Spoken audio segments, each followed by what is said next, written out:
नमस्कार।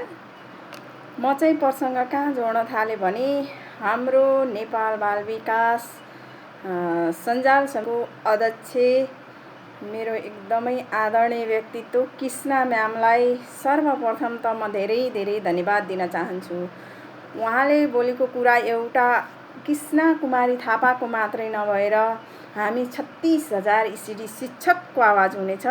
त्यसकारण उहाँले लेखेको जुन पत्र माननीय शिक्षा मन्त्रीज्यूलाई छ त्यो पत्रले मेरो मन यति भावुक बनायो नि, त्यसकारण म आज यो भिडियो बनाउँदैछु। त्यो पत्र उहाँले पोस्ट गर्नुभएको छ, धेरैले सेयर पनि गर्नुभएको छ, धेरैले कमेन्ट पनि गर्नुभएको छ। त्यो पत्रमा अझै पनि मैले सम्बन्धित व्यक्तिसम्म पुर्याउनको लागि कतिले पढ्न सायद अल्छी मान्नुहुन्छ होला भन्ने सोचका साथ म आफैले पढेर सुनाउँदैछु।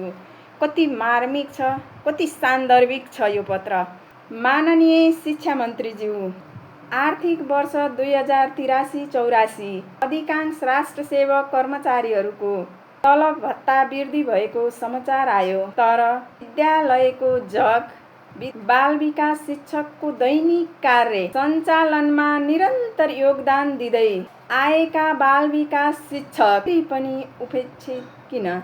यदि विद्यालय सञ्चालनमा हाम्रो भूमिका आवश्यक छैन भने स्पष्ट नीति बनाएर सम्मानजनक रूपमा अवकाशको व्यवस्था गरियोस्। तर आवश्यक छ भने समान कामको सम्मान गर्दै उचित तलब, सेवा सुविधा र अधिकार सुनिश्चित गरियोस्। हामी पनि राष्ट्रको शिक्षा प्रणालीका अभिन्न अङ्ग हौं। हाम्रो श्रम, समर्पण र योगदानको उचित मूल्याङ्कन कहिले हुन्छ सरकार? बाल विकास शिक्षकको आवाज सुन्नुहोस् र न्यायपूर्ण निर्णय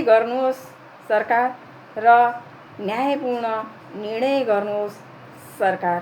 यो एउटा कृष्णा कुमारी थापा मगरको मात्रै आवाज होइन, हामी 36,000 ECD शिक्षकको आवाज हो। अबको आउँदै गरेको शिक्षा ऐनमा हामीलाई यसरी नै व्यवस्था गर्नुपर्छ।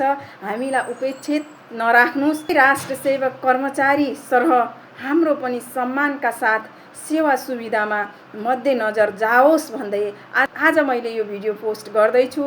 र मैले मेरा ECD साथीहरू र हामी ECD शिक्षकहरूलाई समर्थन गर्ने बुद्धिजीवी, शुभचिन्तक सबैमा यो मेरो भिडियोमा सान्दर्भिक सुझावका साथ कमेन्ट लेखिदिन पनि हार्दिक अनुरोध गर्दछु।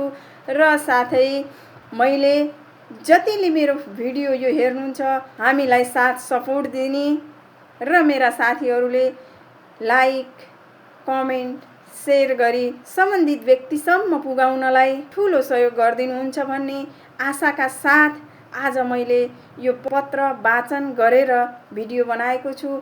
हस्त, धन्यवाद, बाई।